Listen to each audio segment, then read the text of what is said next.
स्वयं शिव जी थे, पर मैना तर्क करती है। पार्वती द्वारा स्थिति स्पष्ट करने पर भी मैना रानी उसे स्वीकार नहीं कर पा रही थी। देवर्षि नारद भी अपनी जिज्ञासा शांत करने हेतु ब्रह्मलोक पधारे।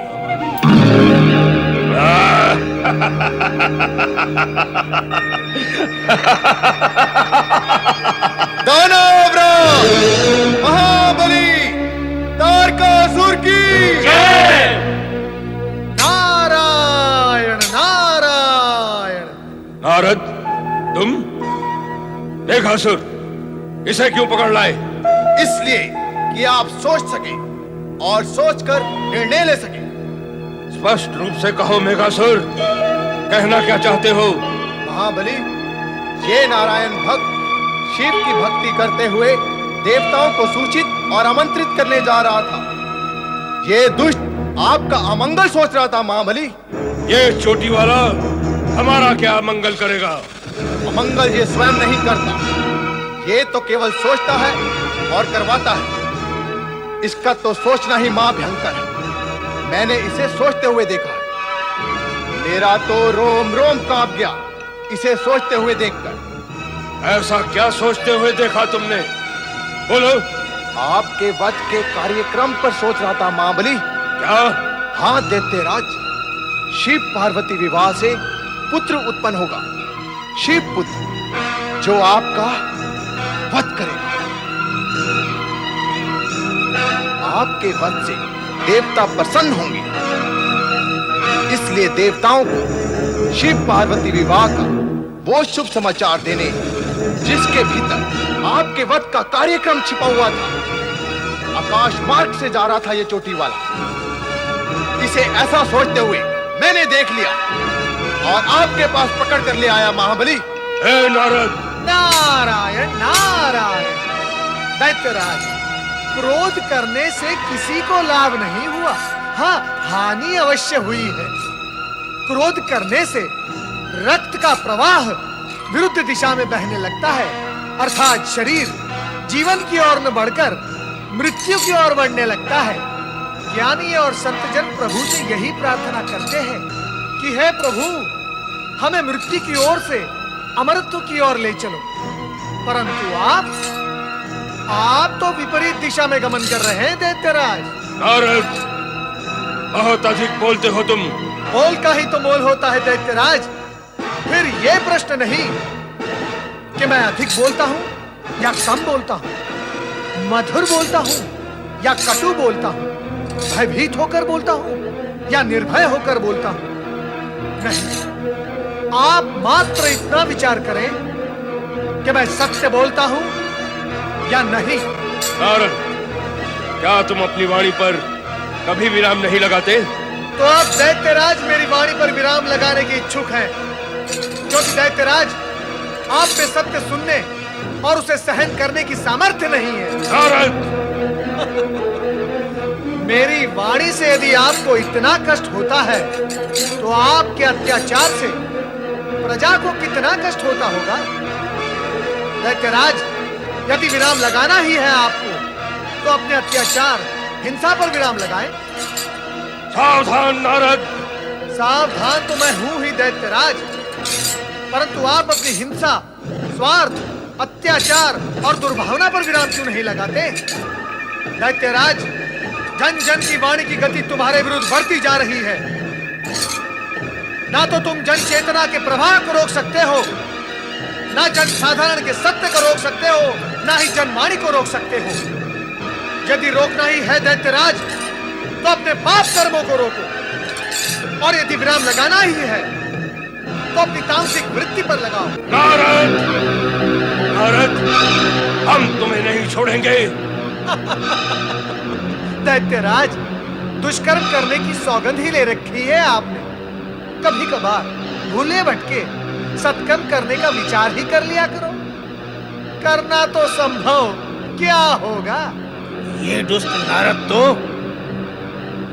महाबली को उत्तेजित ही करता जा रहा है। परिणाम भी यही भुगतेगा महाबली। हे नारद, तुम्हारा ये विराम जो तुम हम पर लगाना चाहते हो, हम तुम्हारे जीवन पर लगा देंगे। फिर न रहेगा बांस और न बजेगी बांसुरी, ना देवताओं को निमंत्रण जाएंगे, ना शिव पार्वती विवाह होगा। फिर हम हिमालय राज्य प्रवेश कर वहां की विवाह की सभी तैयारियों पर विराम लगा देंगे। नारायण नारायण।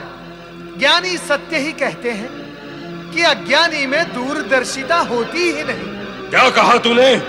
भूल हो गई। इतना बड़ा सत्य आपकी छोटी सी बुद्धि में नहीं समाएगा।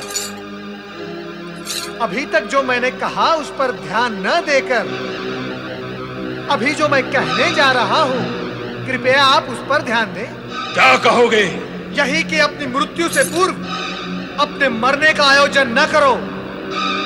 शिव आज्ञा विरुद्ध यदि आपने हिमालय क्षेत्र में प्रवेश किया अथवा आक्रमण किया तो परमपिता ब्रह्मा जी का वरदान भी आपको नहीं बचा सकता। शिव पुत्र के उत्पन्न होने से पूर्व ही शिव जी के क्रोध से आप मारे जाओगे। महाबली, आप इस नारद को अपने विरुद्ध षड्यंत्र करने के अपराध में तुरंत दंडित करेंगे तो इसका प्रलाप बंद हो जाएगा। नारद! सावधान! शिव दूत पर आक्रमण करने से शिव क्रोध से नहीं बच पाओगे दैत्यराज। इस मेघासुर के हाथों से बचकर तो मैं कभी का जा सकता था, परंतु मैं यहां तुम्हें सावधान करने आया हूं।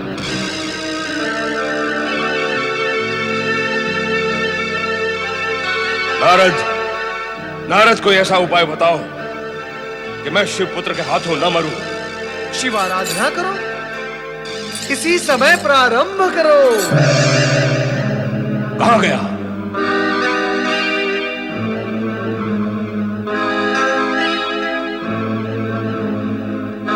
नारद के बहकावे में ना आना महाबली।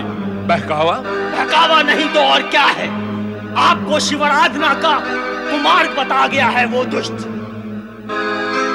आपकी शिवाराधना आरंभ करते ही हम असुरों का अस्तित्व समाप्त हो जाएगा। नहीं महाबली नहीं, आप शिवाराधना ना करें। तो फिर मैं क्या करूं? देवताओं से स्वर्गलोक पूरा छीन ले महाबली। देवताओं को स्वर्ग लोक से निकाल दो। अब तो यही करना होगा। मैं शिवाराधना नहीं करूंगा, देवताओं को मिटा दूंगा, उन्हें स्वर्ग से निकाल दूंगा। मैं शपथ लेता हूं, केवल स्वर्गलोक ही नहीं, तीनों लोकों में साम्राज्य स्थापित करूंगा। साम्राज्य! नारायण नारायण। तुम फिर आ गए? दैत्यराज, मैं गया ही कहा था। मैं तो प्रतीक्षा कर रहा था ये देखने के लिए कि दुष्ट की बुद्धि कितनी अस्थिर होती है, और अब देखकर जान भी लिया। क्या जान लिया तुमने? यही कि दुष्ट कभी कभी भयवश भगवान की ओर बढ़ता है, परंतु उसकी दुष्टता सदा के लिए कभी नहीं छूटती। वो तभी छूटती है जब उसके प्राण छूटते हैं। ठहर जा नारद। नारायण नारायण नारायण,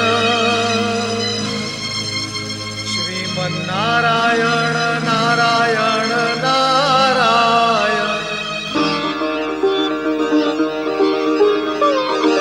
कहाँ चले गए थे मैनाक? मैं कब से तुम्हें ढूंढ रहा हूँ। आज्ञा दीजिए पिताश्री। आज्ञा दूं? मैं आज्ञा दूं? पुत्र मैनाक, तुम पार्वती के बड़े भ्राता हो। उसके विवाह की चिंता करते हुए समस्त व्यवस्था तुम्हें ही करनी चाहिए। आप निश्चिंत रहें, सभी व्यवस्थाएं हो चुकी हैं। उत्तम, अति उत्तम। अच्छा ये बताओ, समस्त पर्वत राजाओं को निमंत्रित करने के लिए क्या निमंत्रण पत्र भेज दिए हैं? वही कार्य कर रहा हूं।